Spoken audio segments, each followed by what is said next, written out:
Yo, we back right here with Tupac. You know, just chopping up a little bit. Can't let you hear everything. You know, some stuff. Put it down, yeah. My man definitely putting it down. One more thing about Death Row. Now, how does the what's going on with Dre, and how does that affect Death Row as a whole? In the whole now. Dre's doing his own thing. It don't affect us.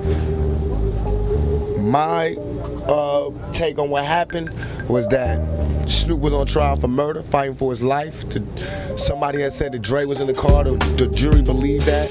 We needed Dre to be there to say he wasn't there. And once they would have saw him, they would have known he wasn't there. And that would have saved Snoop's whole case. Because they would have saw that the witness that had said it was lying.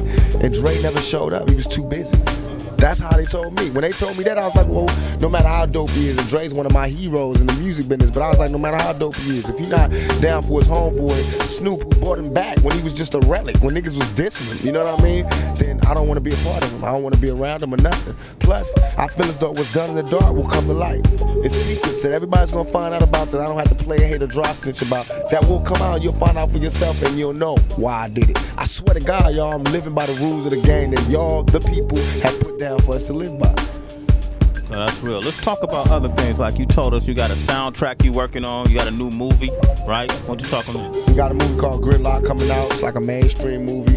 It's me coming back into the theaters with Tim Roth from Pulp Fiction and a gang of other movies. I don't know who the female is, but it's a big name female. I'm the music supervisor for the soundtrack. It's my first chance ever doing something like this. We got Alanis Morissette on the soundtrack. All these big name, alternative, supposedly people who I would never get with. I got them all on the soundtrack to show just like what kind of range I got. And I'm putting that kind of soundtrack out, and then I'm putting a rap soundtrack out. And I'm going to do it like a Tupac album, basically, with me doing a whole bunch of solo songs, with Snoop on there doing some songs, Dog Pound, Death Row on there. Just to show that, you know, I got a business mind as well as a creative mind, and to show that I also have, you know, besides just rapping, I can do other, I can make my way in other ways in this business. That's for real too. Now when you work with Janet, you know, I was wondering if maybe you could hook me up with her number if you did you pursue it? Dog, on everything I love. If anybody finds Janet, tell her I'm looking for her. That's why I said that shit in my song when my mom's made up, Forgive Me Janet, because I feel like she got her shit all twisted. People that made her my enemy, she ain't my enemy. I ain't mad at her, you know what I mean? But I want to know that, you know, it ain't even like that, you know? She met me at a time of my life when I was real immature. I was coming up, going through a lot, you know? Now she probably see me in a whole different light. Maybe not, maybe she would, but I want that opportunity. So when I see Janet, I'm going to try to make right what we made wrong. All right. Well, I'll be right there with you, bruh. Let's look that up. Hey, now, I'm going to ask you another question. 5 years from now, where do you see yourself 5 to 10 years from now? What do you see yourself? What do you see yourself doing? I see myself having a job on Death Row, owning stock at Death Row, being an A&R person, an artist that could drop an album like Paul McCartney every 5 years. You know, not even like Paul McCartney, but there's no rapper who ever did it, so I have no one to use to say like. But, you know, that type of thing where I could just do it at leisure. And, you know, when my music will mean something and I drop deeper shit.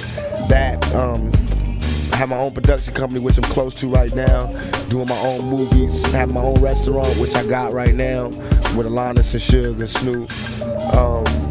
And just expand. I'm starting to put out some calendars. I got a publishing company and put out some calendars for charity. I'm gonna start a little youth league in California so we can start playing some East Coast teams and some Southern teams and some, you know, Midwest teams. You know, have like a little league, like a Pop Warner league, but the rappers fund it, and the rappers are the head coaches. You know what I mean? Have a league where you get a big trophy with diamonds in it for a nigga to stay drug free and stay in school, and that's the only way you could be on the team. And we have fun and eat pizza and had the finest girls there and throw concerts at the end of it. You know what I mean? That's what I mean by giving back. You know what I mean? Not being who I am, but by using what I got to give back. All right. And in closing, you know, you got a lot of people, fans that's listening to you right now that don't really get a chance to talk to Tupac up and close.